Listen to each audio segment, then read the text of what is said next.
Hello, Broadway fans. It has been a long, wonderful season. We are finally here just before Tony nominations are going to be announced. I'm Sam Eckmann here with my friend David Buchanan to try to make sense of this very competitive and complex season.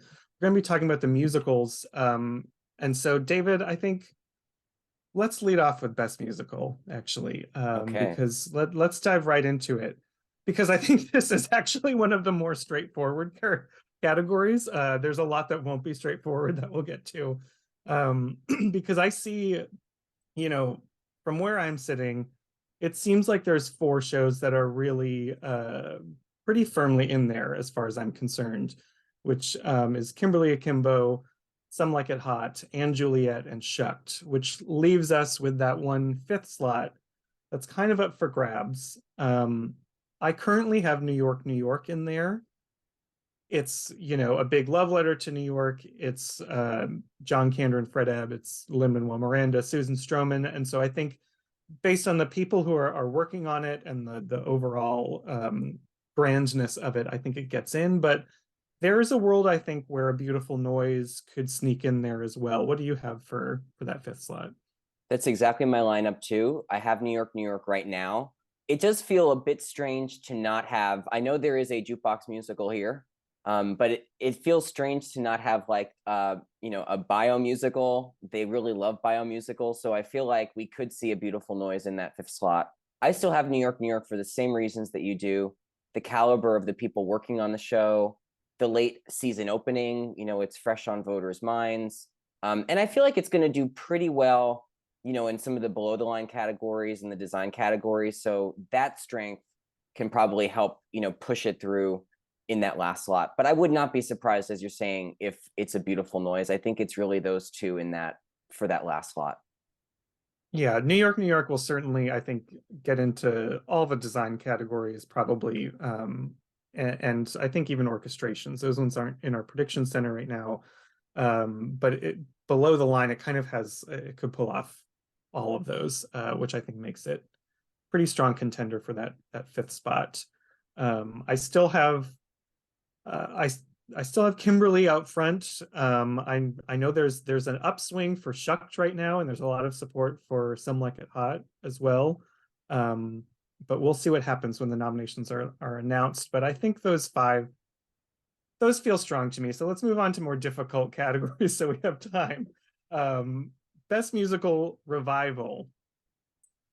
I'm thinking that Sweeney Todd, Parade, and Into the Woods feel pretty safe to me. All of those feel like major events of the season, three of the biggest events of the season to me. Because there's only a few contenders here, there's only going to be 4 guaranteed slots instead of 5. I have switched my fourth slot from Camelot to Bob Fosse's Dancin', just because the response to Camelot was kind of mixed, which I think comes from just, Camelot is not quite as classic of a show as like My Fair Lady from Lerner and Loewe. It's not the same type of deal. But it's Lincoln Center. It feels tough to bet against Lincoln Center at the Tonys. They always seem to get their productions in there. They're always really expensive, lavish productions. But I just feel like with the response being kind of, on both sides of the fence, Dancin' is just a whole lot of fun. And I think that, the energy and excitement around that might win over voters. I still have Camelot. I totally agree with your assessment of why that's in the fourth slot, why it could be Dancin'. There's certainly not averse to dance shows either. So I don't think that's a strike against Dancin'. I just think when I was looking overall at all of my picks, I do still have Camelot getting a few, key nominations. And I feel like if it has that support, that could be a total miscalculation. So I could get all of those wrong. But if it does get, we'll talk about those categories, but if it does get Philippa Soo in lead actress, if it does get a featured actor in, if Bart Sher gets in, which, is possible, I feel like Camelot will be in that slot. So that's why I'm with Camelot for now, but that could certainly change before, Tuesday morning. Well, I think that's why it's a hard piece to predict because I can definitely envision a world, a very likely scenario where dancing gets into revival of a musical and nowhere else, Right. which happens at the Tonys because they're split across, you know, new and revivals, but in the other categories they're competing with each other. Um, and you know, it's really hard for people from an ensemble like this, a dance ensemble, to stand out. We'll get to featured actor. I think there's one person who could stand out there, but otherwise, like the choreography is not eligible. I don't know if Wayne is going to make it in for this when there's a bit more conceptual pieces for directing. So other than like maybe a featured actor nomination and maybe like a lighting or sound, it doesn't have like a guaranteed spot. But I just think I don't know, it's just a really great night at the theater. It's a really easy thing for everyone to love. Yeah. It doesn't have the divisive nature of Camelot. Um, that being said, you probably shouldn't bet against Lincoln Center, but for the moment, I'm gonna put Danson in my slot. We'll see if I make a last minute switch before the prediction center shuts down on Monday night. Um, let's move to some acting races because these have gotten really complicated. I think the one that's most complicated to me is lead actress in a musical. Because I thought I knew how this was going to go. I thought I had five, but now it seems like there's a new contender every time I see a show. I think Victoria Clark, Annalie Ashford, and Michaela Diamond seem pretty secure to me. I would be kind of shocked if any of those three women missed. Those last two slots could go a number of ways. I currently still have Sarah Bareilles and Patina Miller both scoring for Into the Woods, which is tricky. I don't know. It's always hard to gauge whether something is strong enough to have a double nomination like that. And there's a lot of people fighting for those slots. What do you have in there? I have the same top four. Victoria, Annalie, Michaela, Sarah Bareilles. I'm going with Philippa Soo. So last time we talked, I had Philippa Soo getting 2 nominations. I've changed my changed that, but I think she gets in lead for Camelot rather than featured for Into the Woods. So I'm kind of hedging on Into the Woods getting 1 nomination in lead, a couple in the featured categories, but I just feel like Sarah as the baker's wife, you know, in Tony history, that's the role that's won, you know, won the Tony. You know, her performance, nothing against Patina Miller, who I absolutely love. I just feel like it, like you said, it's hard to get 2 in, and I'm kind of hedging in my predictions and going with Philippa Soo in that 5th. But like you said, there's many ways that this could go. I feel like we do have a strong top 4, but when you look in our odds just down the list, there are many people who could get in those 4th and 5th slots that I wouldn't be surprised at all. Yeah. I will also say that Joanna Gleason, you know, the baker's wife was the choice that Tony's because Bernadette was gone by then and they fully focused everyone's votes around Joanna. Not that Joanna didn't deserve it. She's amazing. But that's why you didn't have like double nominations there. I also think Lorna Courtney is really amazing in Juliet. I sat there like I was just like, does this girl have like the most powerful voice on Broadway? She's an incredible singer. And just is like belting out hit after hit. Anna Uzele has popped up a lot in other awards, like Outer Critics Circle and Drama Desk for New York, New York. I don't know if she can get in. She does have, I will say, the best number in the show, When the World Goes Round. I don't know if that's enough or not. And then the thing I'm worried about in this most recent eligibility ruling, the final one, they put Caroline Interbickler from Shucked in lead, and she has like a really endearing, like really fully fleshed out character that you can root for. I think that whole musical is very endearing, and so I feel like she's suddenly a wild card in this category that could just surprise at the very end. But I don't know. There's something about Patina that I can't get away from, even though it seems like Into the Woods maybe can't get to. There's just like I thought her performance was so powerful. Well, you know what? It's hard. It could get 2. as you've said before, that production of Into the Woods was so beloved, such an event. I could see it happening. I think it's going to have a really strong nominations morning. I think it's going to pick up, actor, featured actress, featured actor. It's entirely conceivable that it gets two, especially if Camelot is weaker than I think it's going to be, which is very possible. Then it might not get into lead actress, and I'm hedging, for no reason. But just on your last point, Caroline, we just moved into lead with the new ruling. If you want 100-1 odds on her, pick her up right now. You're not going really too far out on a limb there if you do, and you could really get some great odds on her right now. She really she is the centerpiece of that show. And so the fact that she's at the bottom of our odds right now, but that's only because we've just moved her there. Because before the ruling, we had her in featured. Right. So if you want to take a big swing in your predictions, but not really a big swing, but potentially a lot of points for it, Caroline is there for your predictions taking. Let's move on to lead actor in a musical. This is, again, I feel like there's three that I feel confident about, and then there's a whole mess of people competing for two slots. So I think I've had Jay Harrison Key out front for Some Like It Hot since I saw that show, and I haven't moved from that position. I just think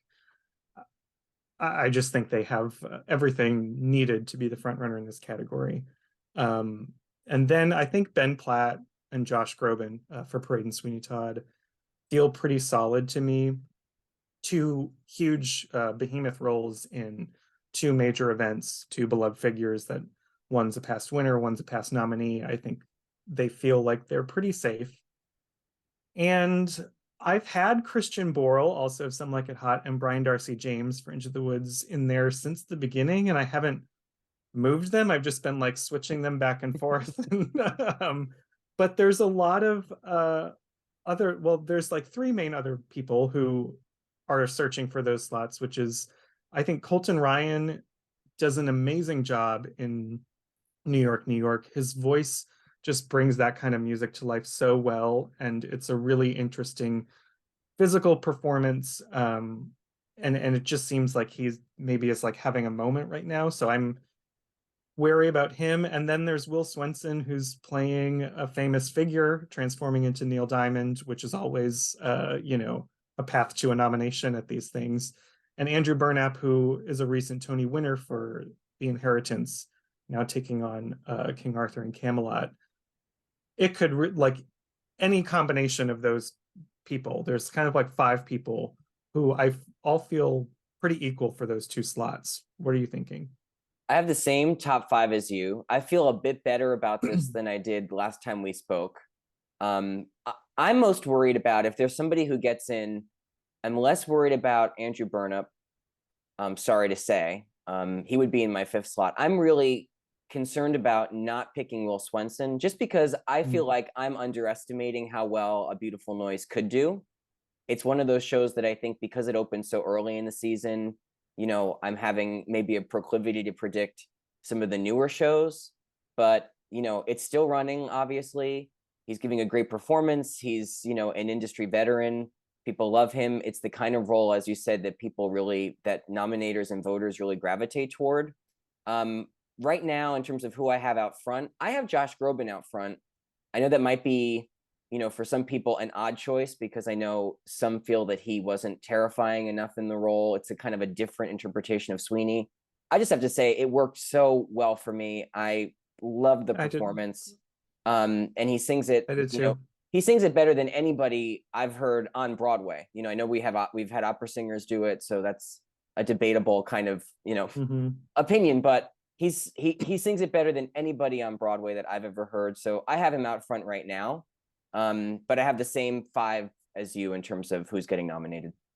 Yeah, I'm interested to see what happens with Sweeney, because it's that thing where, like, I think it's a musical that sits in an echelon that very few shows occupy. I mean, it's from, the Shakespeare of musical theater, Stephen Sondheim, and is pretty widely regarded as his magnum opus, like his best score. And so people go in and can find like little nitpicky things with it, even when they love the show, because they know it so well, and everyone who's a theater fan enters into that space with their own thoughts of it. And I think that's why I'm hesitant to put Josh in the first position up front, because I loved his interpretation. It's a very like natural, realistic portrayal, and you see his journey to insanity rather than just being like a psychopath the moment he steps off the boat. But some people, I think, want the psychopath, and some people are ready to go on that journey with him. Yeah. And it's hard, like, to your point, like Will Swenson, industry veteran, I'm hesitating because there's like, I don't know, Christian Borle and Brian Darcy James are also veterans to me. So it's hard to like, they love Christian Borle. They always have him in there for no matter what he does. He's won 2 Tonys, including one where he was not widely expected to. And then Brian Darcy James, I mean, I still remember when I was in school, like Brian Darcy James was like one of the few like distinctive male Broadway voices that everyone wanted to sound like. Like people really look up to him and admire him. I know the Baker, he's kind of the one I'm most nervous about. The Baker actually has never been nominated before. It's not necessarily as dominant a role in like stage time as some of his competition here. But they also like Brian Darcy James, and it's hard. Like the people I like am considering putting in there mostly are Colton Ryan and Will Swenson. It's hard for me to like go with Colton, even though I think he's amazing, because it's like, are they not going to put their favorites up there in these last slots for this, you know, relative newcomer? That's what I'm wrestling with at the moment. Just one point before we move on Brian, because I think you're right. His No More is so good in this Into the Woods. Amazing. So moving. I mean, I really I have a hard time conceiving that you hear his No More and you don't put him on your ballot. So that's you know why I'm kind of sticking with him. Yeah. Well, we'll see what craziness happens. We're still gonna go into crazy territory. Let's do featured actor in a musical, because that's just as crazy to me. There's very little that feels secure in featured actor in a musical. I feel pretty good about, well, who do I feel pretty good about? I feel pretty good about Justin Cooley and Kimberly Akimbo and Alex Newell, even though many of us have been burned predicting Alex Newell before, because a lot of people thought Alex would get in for Once on This Island, but Lulu in Shucked is much more of a complete, fleshed out character than like Osaka in Once on This Island comes out and is really fierce for one song and then is not a super present entity for the rest. Lulu is a major character. Alex has the song of the show, independently owned. So I feel this time, even though I don't know if it's 100%, this time I feel a little bit better about predicting Alex. And then I have Kevin DeAguila from Some Like It Hot, who is so funny and such a scene stealer. And then things get into shaky territory where I have Gavin Creel Into the Woods, who's a past winner. People love him. He has a great role that's been recognized in past productions. And then Jordan Donica, who is just vocally, I think, one of the most impressive performances of the season in terms of vocals, and has, you know, really classic songs. But there's a lot of people, even far down our odds, actually. I think our odds are kind of wrong, to be frank. I think our users are wrong, because like Stephen Boyer could absolutely get in for Kimberly Akimbo. Alex Joseph Grayson has a really memorable part in Parade with 2 killer songs. Kevin Cahoon, if Shucked, you know, in like drama desks and Outer Critics Circle, they really went in for Shucked. He was just a drama desk nominee, and he's like a vet who has gotten, you know, it feels like he's finally having a bigger moment than normal, and he's like the king of jokes in this thing.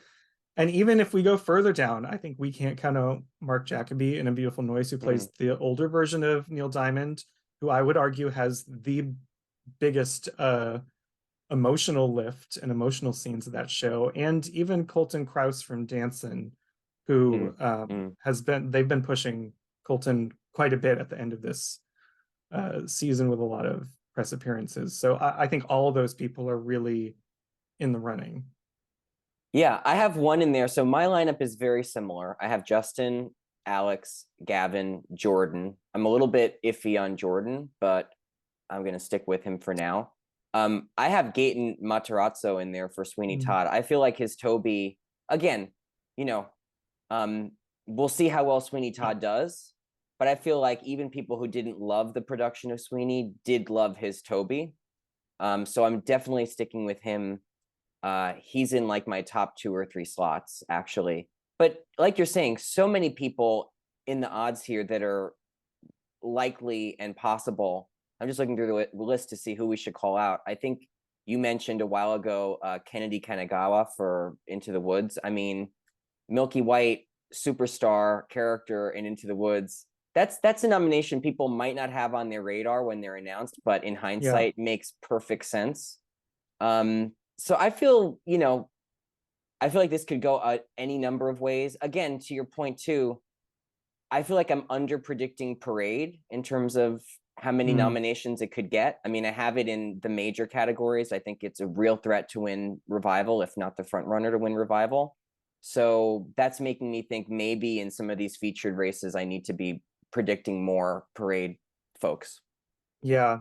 Alex is really amazing. The reason why I'm not, I think I had him in my 5th slot for a bit, but the reason I don't have him in there is just because like the part is, I mean, he crushes it, but it is mostly just 2 songs, is really when he's spotlighted. Whereas other people, I think, have a bit more going on. And I just think this race is beyond competitive. And even we didn't mention Andrew Durand, from another person from Shucked, who is really almost a co-lead with Caroline.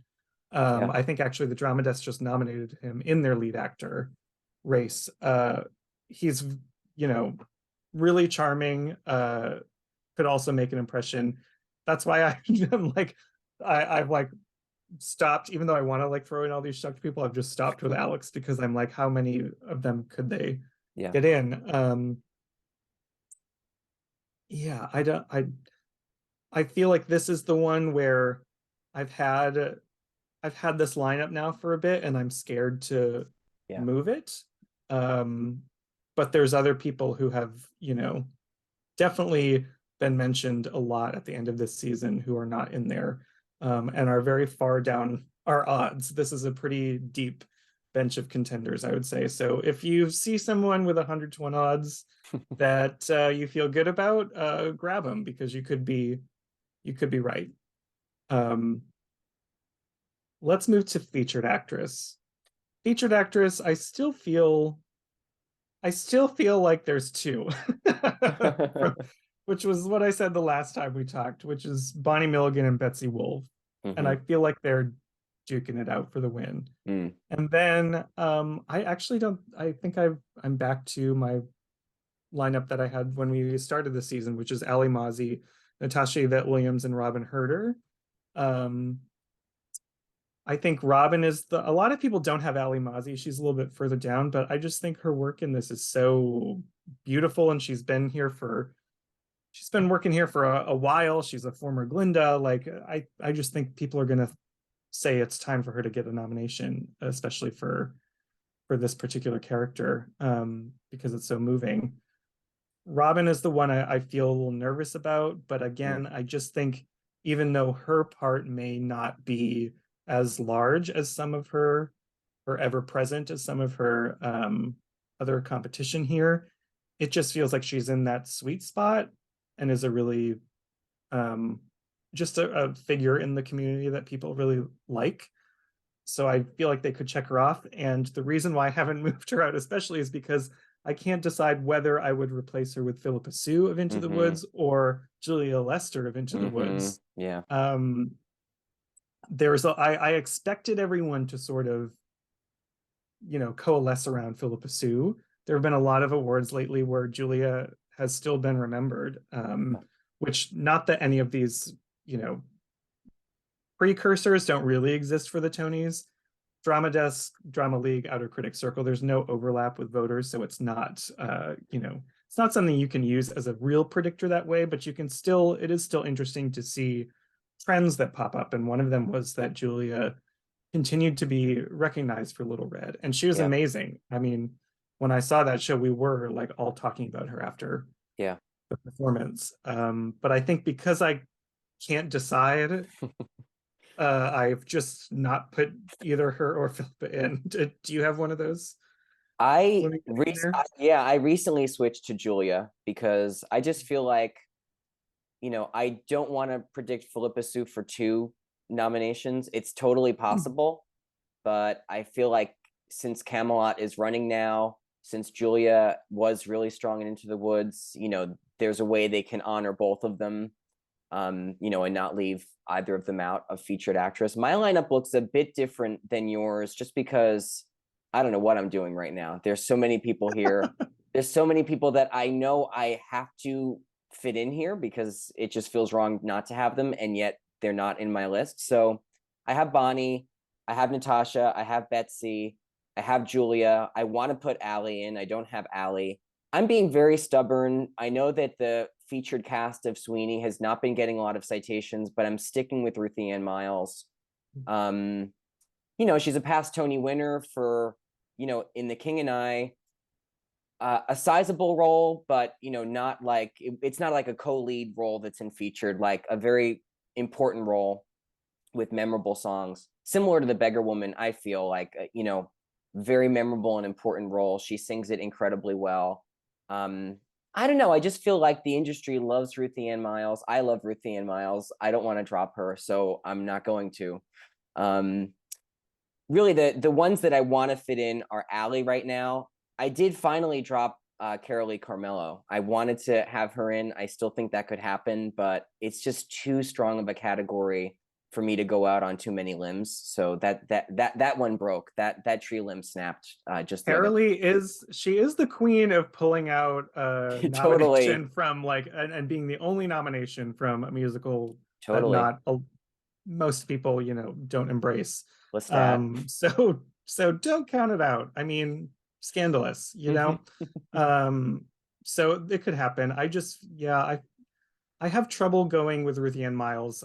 She's a brilliant performer and she's great, but this Sweeney doesn't include any of Sondheim's optional material for it. So she doesn't get the Beggar Woman's Lullaby, and it just feels like, compared to the rest of the field, I mean, even compared to Robin Herder, who I already mentioned, doesn't have as much material as people like Betsy Wolfe and Bonnie Milligan.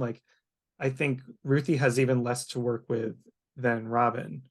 And she does it beautifully, but there's a reason I think why The Beggar Woman has never been nominated at the Tonys, and that's why. So I just don't see that trend being broken. I could be wrong because people certainly love her. I'm more concerned about what to do with Philippa and Julia with Into the Woods. I just feel like Robin is not going. This is what's going to happen: is I'm going to choose either Philippa or Julia to replace Robin Herder, but then I'll choose the wrong one, or Robin will get in, because that's always what happens to me at the end. So I'm just staying with it, and I'll probably be wrong. And someone from Into the Woods is here, and I'm just wrong about it. Let's move on from some acting races and look at best score. Because for best score, we have, I think because there's jukebox musicals and some things not eligible, like New York, New York is not eligible here for their few new songs they wrote. It seems like there's the 3 musicals that people love, which is Kimberly Akimbo, Some Like It Hot, Shucked. That's great. Three slots done. Yep. And then it's what gets these 2 remaining ones? Yeah. I feel actually really confident about Life of Pi. I know it's a play; those don't always get in, but we've had them in recent years. There's actually almost always been one in recent years, and this is not just scene transition music or background music that you forget after the show is over. The almost the whole thing is fully scored. Mm. Um, and it's the music is very ever present in this. So I feel like Andrew Mackay is going to get in here. And I feel pretty secure about that. It's the last slot for Hmm. me, which I feel like is could be Bad Cinderella, could be K-pop, could be Prima Facie. I think those are the three that I'm oscillating between. Okay. What do you So I have the same top three, of course. Kimberly, Some Like It Hot, Shucked. I do have Bad Cinderella in. I don't have Life of Pi. I totally get your reasoning, and I have a really not good reason for not predicting it, but so be it, because sometimes we just go on, sometimes we just go on these instincts. But to your point about the whole show being scored, it's a lot of score. I felt the same way about the Lehman trilogy, where the pianist, it's only the one instrument in the Lehman trilogy, but the pianist is like the fourth, like a fourth character. You see the pianist, it's the whole show. I was like, oh, Lehman trilogy is definitely getting into score. Well, it didn't get into score, so I feel very wary about predicting plays when there are plenty of musicals to nominate. I just feel like there's a tendency to nominate musicals, even though this is a very small, as we know, the batch of nominators is less than 50 people. I think it's 40, Mhm. 1, 2, 3. So it doesn't take a lot to get in. So my last slot is one that you didn't mention, which is Almost Famous. I feel like, I don't know how people love the show. I know it closed really early in the season, but the cast recording is really well done and the score is quite good. I just feel like some of these shows like K-pop you mentioned, Almost Famous, there are musicals that are not going to get into the top categories, but have openings in these, other categories to get in. And I think this is one where an Almost Famous can get in. You want me to tell you why you're wrong about this too? Please go ahead. I think Life of Pi feels very different to me from the Lehman trilogy. Yeah. And I also feel like we had more stronger musicals that Mm, season to take up the slots. And I mean, based on the reaction of the industry and critics to everything, I think we don't this season. yeah. I just feel like uh, Life of Pi just feels so much more robust and dynamic of a score, and it's Hmm. really there's a lot of blank space in the show, and by that I mean just like I should clarify, like non-dialogue Right. space, where the music becomes really responsible for like the entirety of the emotion in the scene. Um, so I just feel pretty good about that. It just and the last spot, I don't know. I feel like people have forgotten a little bit about Almost Famous. We'll talk about the one place I think it could get in a moment, but I think Bad Cinderella is not one that people have overly embraced, we shall say. Yeah. But Andrew Lloyd Webber does always get nominated. I Yeah. think you can't really, it's, you should always take into account the sort of closeness and smallness of this industry and the Hmm. community, and they will lift up their own. And he's had a lot of press recently for the closing of Phantom, with Yeah. people reminded about why they love that music. A lot of people will probably have gone back to see Phantom before it closed recently. And he's also had a really brutal personal year, like Yeah. losing his son, also very recently. So I just feel like people might, even if Bad Cinderella isn't necessarily their favorite score of the season, they may still put Andrew Lloyd Webber in there. That is definitely within the realm of possibility. Yeah. And then the other K-pop, I think that one did not last, obviously, but it's a score that they've released an album or parts of the album, and it's one that is really easy to listen to in that sense. You because they're structured as like individual pop songs. So you don't need the Mm. story, you don't need to remember where you were in the story to listen to that album. It works on its own, kind of almost like Six works on its own as an album, also a great musical, but you can go and just listen to one song and be like, this is really catchy and fun. And there will also be, I think, nominators who may be tempted to put Helen Park in there Yeah. because she's the, I believe, first Asian woman to compose a Broadway musical, and therefore could be the first Asian woman to be nominated for Best Score. So I'm circling around those ones. And Prima Facie, I will say, has a really great use of music. If they're willing to go for plays, Yeah. that it's not quite as ever present as Life of Pi's music as far as plays goes, but from the moment it first starts, it's like, I don't know if you watch Yellow Jackets, but I'm obsessed with Yellow Jackets, and it has like the sort of like heavy breathing to a beat that is in that show that gets you really tense, and it kind of underscores the trajectory of Jodie Comer's character. Yeah. I'm sticking with, as you said, a musical when they can do it. So I have Bad Cinderella in there for the Andrew Lloyd Webber factor. I do think, I don't have it predicted, but I did. But if we talk about Best Book, I think this is the one place where Almost Famous could make a dent. Because I think there's, again, it's kind of similar of a setup to Best Musical, where I feel like there's four that are pretty firmly in. Yeah. Being Kimberly Akimbo and Juliet, Some Like It Hot, and Shucked. Then you have this fifth wild card slot. And I feel like there's a positive and a negative column to every show contending for this fifth slot. Yeah. Almost Famous, the book of it is sort of, it follows the movie. So it's obviously like, it has a clear structure that you can follow, that's clean. It's Cameron Crowe. And maybe, if other shows are divisive to people, they kind of default to Almost Famous here. I do at the moment have Aaron Sorkin for Camelot for his revisions. It is a much, it does feel like a definite reinvention that he's really tried to pull this apart and remake it. Some people love that, some people don't love that. So that could work against him here. But for now, I think Sorkin will get in for book.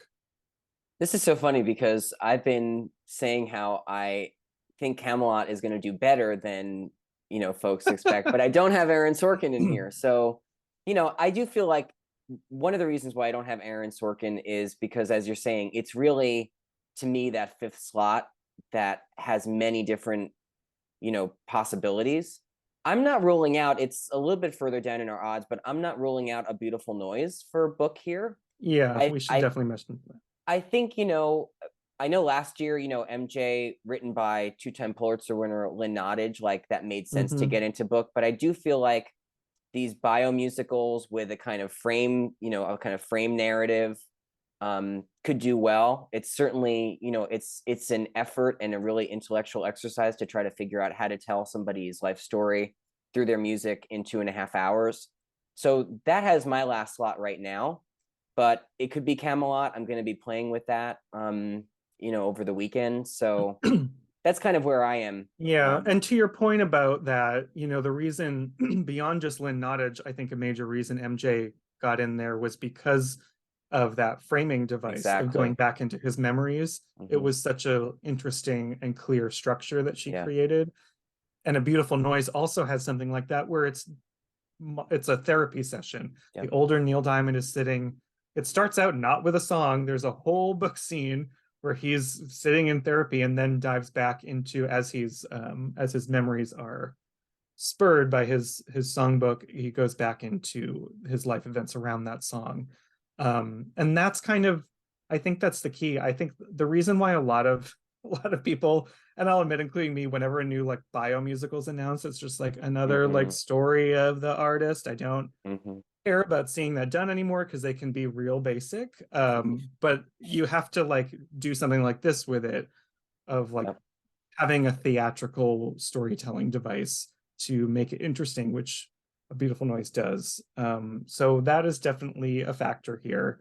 And I would say A Beautiful Noise is maybe like Aaron Sorkin is not, we just talked about kind of the in-crowd factor of the community and their favorites within the community, and Aaron Sorkin is more from the film world. So maybe they're more inclined to go for someone that they've probably worked with more directly or have seen more of their work on stage. So maybe A Beautiful Noise is the real threat here. Who knows?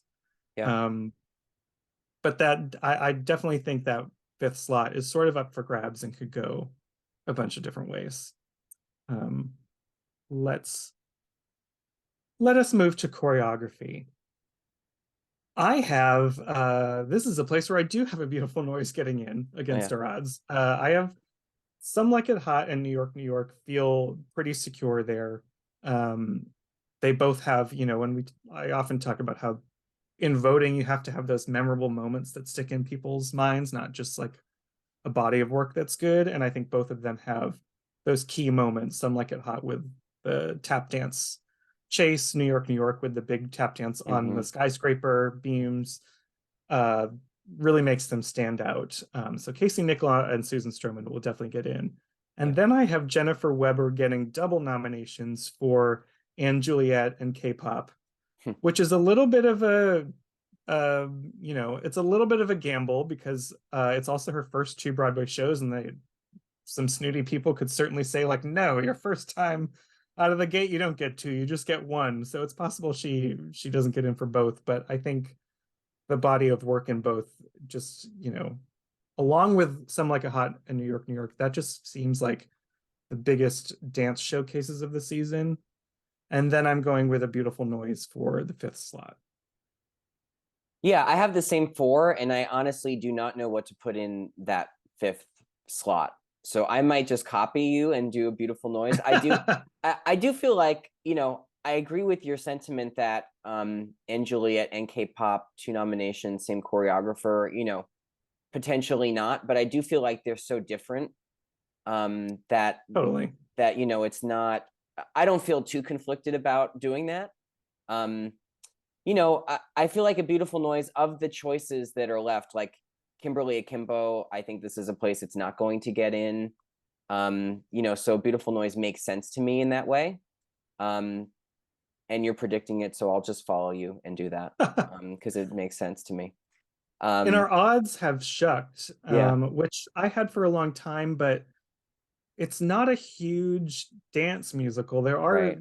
inventive moments of dance, but it's not. I don't know that you come away from that show going, wow, that big dance number. You come away from individual performers with jokes like the book. There's some really beautiful songs. I think those elements stand out to me a little bit more than the choreography. This might get me kicked off the internet, but the two that I feel, or one of them will, that I feel kind of strongly could be like a random surprise is Stephen Hoggett, who also he did Yes. A Beautiful Noise, but also Sweeney Todd. Yes. I would say if we're talking about memorable moments, the letter in Sweeney Todd, the choreography of the Beautiful. letter is Beautiful. something that I can recall in Yeah, vivid detail. And while it was happening, I was like, that's such a freaking cool way to bring that to life. Sweeney totally. is obviously not a dance musical, so that's a really out on a limb. If you want to be crazy with your predictions, it's probably not going to happen. But I do think there are some like really beautiful key moments Yeah, in there that are really memorable. And then the other one, even though the musical is not probably going to perform super well overall, I think Bad Cinderella is a much more dance heavy show than a lot of like, there's definitely more dance in that, I think, than Shucked, than Kimberly Akimbo, certainly, than Sweeney, than even A Beautiful Noise. So I would say don't count out Joanne Hunter because there's dance is a major showpiece in that. But for now, I'm sticking with Stephen Hoggett, who also did two shows, but not Sweeney for A Beautiful Noise. Speaking of Sweeney, and I totally agree on your point. I think a lot of the movement in Sweeney actually makes sense to me, especially kind of bringing the industrialization of the original to life with the kind of movement, the kind of almost mechanical movement of the body made a lot of sense. Do you think that is still out front for Best Director? So I have Sweeney, Kimberly, Some Like It Hot, Parade, Into the Woods. But I could put those in any order. Like I could put Kimberly or Sweeney last, even though they're up the top. Like I don't know that there is a clear front runner to this category. And there's also people who I'm really nervous about breaking in. Like Bart Scher is always nominated, it seems, for Camelot. This is like probably a bit more sparse of a production than he normally directs, so that's why I don't have him. But then like Susan Stroman, New York has gotten a fairly mixed reaction, but it's a really, giant production. So it does scream director in that way. And I think Shucked is a major threat here for Jack O'Brien. Because he handles all that rapid pace timing, and has gotten a few nominations from other groups so far. So I think if I were to take someone out, I think the person I would be tempted to put in is Jack O'Brien for Shucked. But I don't know who I would take out. And the more I look at it, I keep seeing different front runners. Like I have Parade in fourth for Michael Arden, but I almost think of moving him to first place. This is a pretty fluid race to me. Incredibly. I have the same top few. I have Sweeney, Kimberly, Some Like It Hot, and Parade. I want to have Into the Woods in there, even though, Parade and Into the Woods are more stripped down. They were transfers of encores, so they're concert productions. Not that doesn't take, incredible directorial vision, but they're a little bit more stripped down than, say, a Sweeney Todd. I do have Bart Scher in my last slot, just because, as I said, I think Camelot's going to do okay in nominations, and I don't think somebody can fact check me in the comments, which I'm sure they will. But I don't think he's missed a directing nomination for an LCT musical. I'm pretty confident. I might be wrong on that, but I don't think he's ever missed for one. And if I'm predicting it in, Revival, which I am at the moment, I just feel like, the respect he has in the industry and the work, I feel like it's going to do well enough overall to get him in there. And unfortunately, that means I don't have Into the Woods in here, which could be wrong because Into the Woods, could be strong enough to win or be like in the number 2 slot, and I don't even have it. So it's just an incredibly, incredibly competitive race. Yeah, Into the Woods is tricky to call because it's both Into the Woods and Parade are transfers of Encore's productions. Parade, I think, has a bit more staging, whereas, Lear de Bessonet, it's a very, very stripped down production for Into the Woods and was purposely designed that way. But I think sometimes with director, it gets tied up in musical, like their thoughts about musical and which productions they really love. And everyone loved Into the Woods. Versus, Camelot is kind of, I like what I hear from people is kind of a divisive love it or hate it camp. And I think that just happens to be like, you talked about Bart Scher, but he also does normally musicals that everyone uniformly loves. Like everyone loves, The King and I, and like My Fair Lady. They're these classics. And even though Camelot is Lerner and Loewe, I don't think it quite occupies the same space in people's minds. So that's why I'm hesitant. Everything else in the category feels like the 5 that I have feel like loved productions. And he did miss for, this was not an LCT. I'm pretty sure he did miss for Fiddler, which was, not a Lincoln Center production. That did not do as well as his Lincoln Center shows. So yeah, that's why he's in 5th for me. I could easily see him missing, but he's also Bart Scher. So, I have a hard time, betting against him. It is hard. But I feel like when you think of director, it's either a really loved production or a director who comes in with a really specific directorial concept. And I think that would be how he gets in to the lineup. Actually, out of all of them, the ones with like the sort of highest concept probably are Bart and then Tommy Kail for Sweeney Todd. I would say those are the most conceptual musicals out of the bunch. So maybe we're wrong. Maybe Bart, or maybe I'm wrong, excuse me.